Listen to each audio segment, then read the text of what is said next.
daawad kusoo dhawow channelkeena sportiga fadlan si aad u hesho macluumaadkii ugu dambeeyay ciyaaraha subscribe saar channelkeena gambaleelkana furo si aad u noqoto qofka ugu horeeya ee hela muuqaaladeena cusub.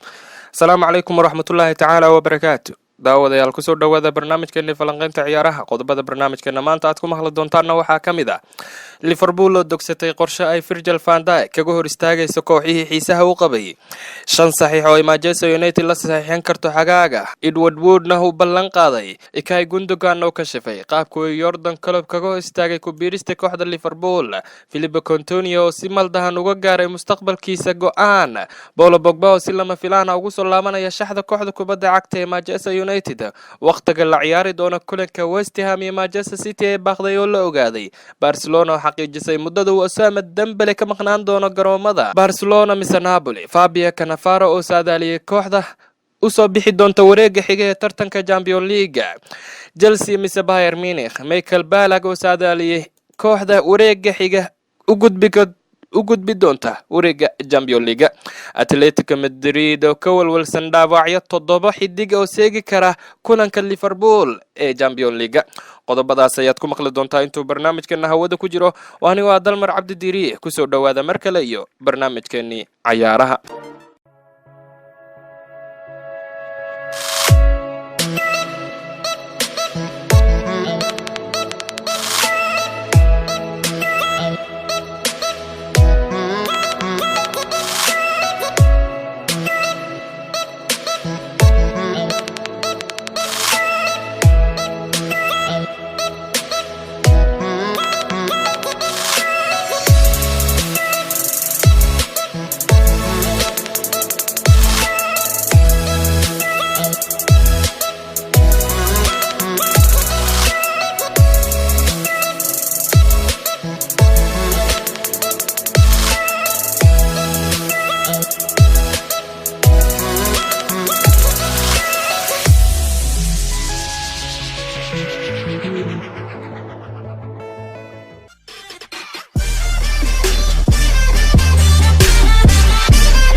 aynu ku bilownay kooxda Liverpool ayaa ku dhow inay Virgil van Dijk ka saxiixato heshiis cusub oo mushahar ahaan uu qaadan doono 50 milyan oo euro marka lagu daro gunooyinka.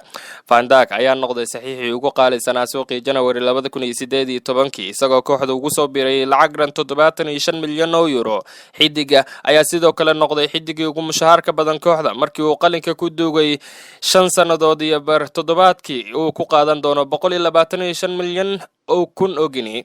Football Insight ayaa haatan sheegaysa in Liverpool haatan xidiga reer Holland miiska u saartay heshiis cusub oo 5 sanadood ah oo toddobaadkiina uu ku qaadan doono 150 milyan ogini. isla wargeyska ayaa sheegaysa in sidoo kale xidiga uu heli doono lacag 5 milyan oo euro ah oo ku xiran daacadnimadiisa iyo waliba 4 milyan oo euro oo kooxda la qaadan doono, taasoo ka dhigaysa 150 milyan oo euro in tartamada oo dhan xidigani uu ku guuleysan karo. gudoomiye ku-xigeenka kooxda Manchester United Edward Wood ayaa ballan qaaday in lacag badan la gelin doono suuqa xagaaga si Manchester United ay ugu soo celiyaan tartamista horyaalka Premier League xilli ciyaareedka dambe. Red Devils ayaa suuqa January 47 milyan oo euro kula soo wareegtay xidiga Bruno Fernandes kaasoo ay kala soo wareegtay kooxda Sporting Lisbon. waa muhiimadda ugu weyn in qof walba United uu si aad u doonaya in kooxda lagu soo celiyo tartamadii horyaalka Premier League iyo waliba Champions League xilli ciyaareedka dambe, ayuu Edward Wood yiri. wargeyska Manchester Evening News ayaa Manchester United filaya in ay sameeyaan ugu yaraan 3 saxiix marka la gaaro suuqa xagaaga. 5 xidiga ugu waaweyn ee kooxda Manchester United ilaa haatan lala warhaya ayaa Jack Grealish, James Maddison, Danny van de Beek, Jordan Sancho iyo waliba Jude Bellingham.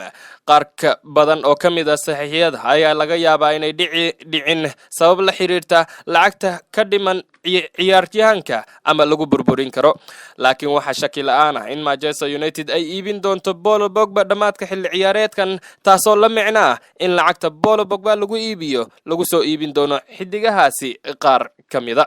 xidiga qadka dhexe uga ciyaara kooxda Manchester City Ilkay Gundogan ayaa qiray in iska diiday kooxda Liverpool markii uu ka soo tagay Borussia Dortmund ka hor inta uusan ku biirin Manchester City.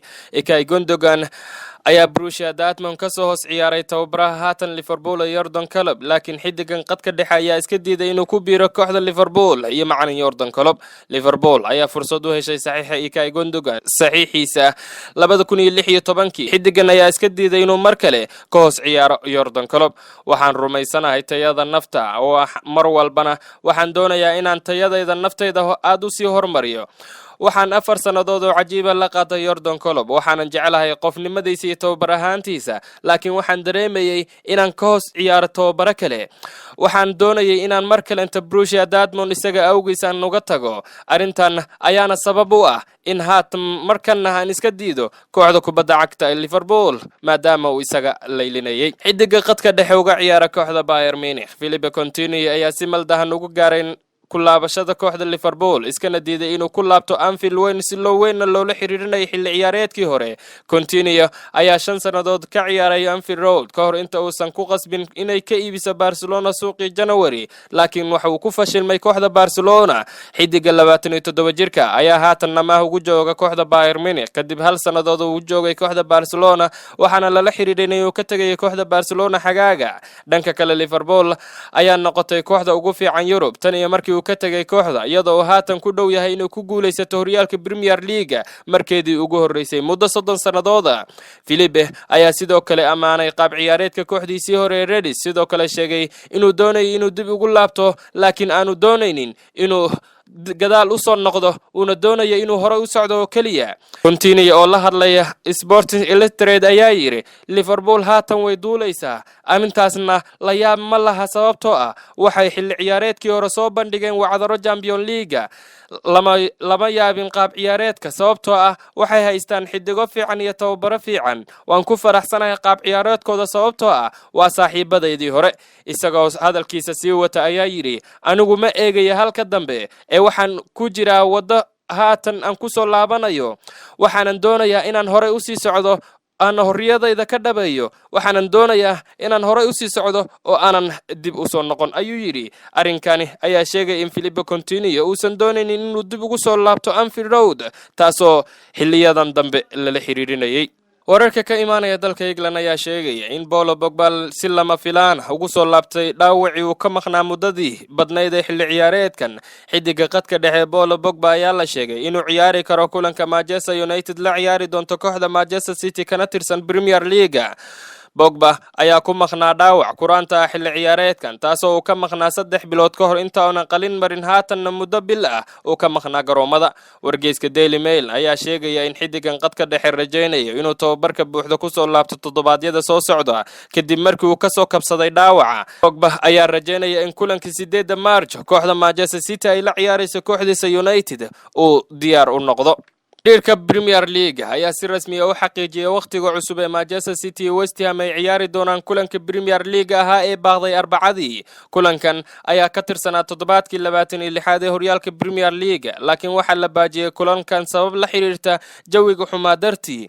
xiriirka Premier League ayaa haatan si rasmi ah u xaqiijiyay in kulankan la ciyaari doono 19 bisha February, taasoo la micnaa in labada kooxoodba ay soo afjari doonaan fasaxii qaboobaha. labada kooxood ayaan bilaaban fasaxooda haatan kooxda Premier League qaadanayaan maalmihii ugu dambeeyay, laakiin labada kooxood ayaa soo afjaraya fasaxaas. maamulka Premier League ayaa waayay waqti ku munaasaba marka loo eego in Manchester City ay dheelayso Champions League iyo waliba finalka Carabao Cup-ka waqtiyada soo socda. kooxda Barcelona ayaa si rasmi ah u xaqiijisay in muddada uu garoomada ka maqnaan doono xidiga garabka uga ciyaara Osama Dembele, kaasoo dhaawac soo gaaray. xidiga reer France ayaa xilli ciyaareedkan la dhibaatoonaya dhaawac, isagoo kulamada ugu badan aan u ciyaarin kooxdiisa xilli ciyaareedkan. kooxda Barcelona ayaa xaqiijisay in Osama Dembele maray qaliin kadib markii uu dhaawac muruqa lugta midiga uu ka soo gaaray. Barcelona ayaa xaqiijisay in Osama Dembele garoomada ka maqnaan doono muddo 6 bilooda kadib markii uu maray qaliin. taas ayaa la micnaa in xidigani reer France uu seegi doono inta ka dhiman xilli ciyaareedkan, halka sidoo kale uu seegi doono tartanka Euro 2020 kaasoo ay France ay ka mid tahay. xidigii hore ee kooxaha Talyaaniga ee kooxda Juventus ee Fabio Cannavaro ayaa saadaaliyay kooxda badin doonta kulanka dhex mari doona kooxaha Napoli iyo Barcelona wareegga 16 tartanka Champions League. Barcelona ayaa la ciyaari doonta kooxda Napoli kulan ka tirsan wareegga 16 tartanka Champions League, kulan dhici doona 25 bisha tan haatan aynu ku jirno kahor inta aanay 18 bisha dambe ayna ciyaarin lugta labaad. Fabio Cannavaro oo la hadlay wargeyska La Gazzetta dello Sport ayaa yiri, waxaan rajeynayaa in mar walba Napoli badiso oo ay soo baxdo sababtoo ah mar walba waxaan taageero u ahay kooxaha reer Talyaani, laakiin waxaan saadaalinayaa in Barcelona ugu cadcadahay inay u soo baxdo wareegga xiga sababtoo ah Barcelona waa koox adag. Barcelona waxay mar walba noqon doontaa koox adag sababtoo ah waxaan sanadadan ay doonaysaa inay ku guuleysato tartanka Champions League oo ay muddo ugu dambeysay. xidigii hore ee kooxda Chelsea Michael Ballack ayaa saadaaliyay in kooxda Bayern Munich ugu cadcadahay ku gudubka wareegga xiga ee tartanka Champions League kaas oo ay kooxaha Bayern Munich iyo Chelsea isaga hor imaan doonaan 16 wareegga Champions League. Chelsea iyo Bayern Munich ayaa wareegga 16 Champions League isaga hor imaan doona kulan labada kooxood ba isha ku hayaan inay iska xaadiriyaan wareegga xiga ee tartanka. Michael Ballack oo la hadlaya shabakada Sky Sport ayaa yiri, aniga ahaan Bayern Munich ayaa u soo bixi doonta wareegga 8-damaadka tartanka Champions League. Chelsea waxay adeegsanaysaa xidigo da'yar ah oo aan khibrad lahayn sabab la xiriirta ganaaxii ka saarnaa suuqii xagaaga. waxaan arintaasi sii dheer in Frank Lampard una lahayn khibrad fiican oo ku filan inuu kaga hortago kooxda kubadda cagta ee Bayern Munich iyo waliba tartanka Champions League. Waagaag daawadayaal qaybaheena dambe ee barnaamijkan ayaynu soo gaarnay Atletico Madrid waxaa ka maqnaan kara ilaa iyo 7 xidig kulan isbuuca dambe ay la ciyaari doonaan Liverpool lugta hore ee wareegga 16 Champions League. kooxda difaacanaysa Champions League ayaa ku laabanaysa caasimadda Spain isbuuca soo socda iyadoo ku jirta qaab ciyaareed fiican maadaama ay badiyeen 24 ka mid ah 25 kulan ay ciyaareen horyaalka Premier League. xilli ciyaareedkan waxayna qarka u saaran yihiin inay haatan horyaalka ku guuleystaan markeedii ugu horeysay muddo 30 sanadood.